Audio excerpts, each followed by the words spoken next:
Good morning. I'm Scott Redler, Chief Strategic Officer at T3Live.com. And I'm Alex Deal with The Street, and together we bring you the morning call. So Scott, S&P closed right below that 1330 level that you're always talking about after a brief rally yesterday. What's the next support?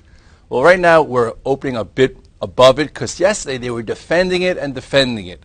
The leading stocks yesterday were absolutely gross. Most stocks breaking their 21-day, breaking their 50-day.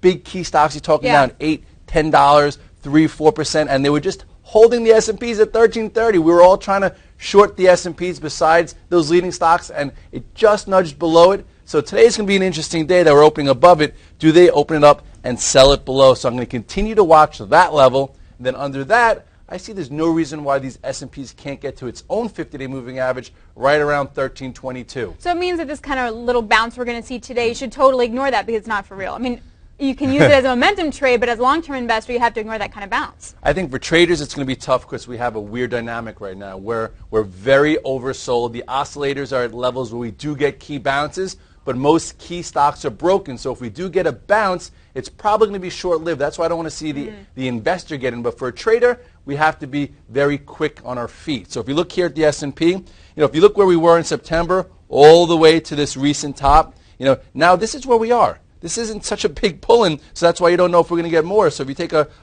closer look here, this is at 1329, 1330 area. We've come in a lot from 1370, about 40 handles. Question is, do we break here? Do we break this uptrend and then test this 50-day, which is around 1323? And then ultimately, I think we get to 1310 at some point this summer. I want to get into even lower levels here. I read a recent note from Standard & Poor's that said the S&P would need to fall to 1295 before we're in official pullback mode, or even 1227 to be called an official correction. What would those levels mean to a trader? It means that if you're waiting to sell your longs to those levels, you're hurt, you're in pain, and you probably got stopped out of most of your longs.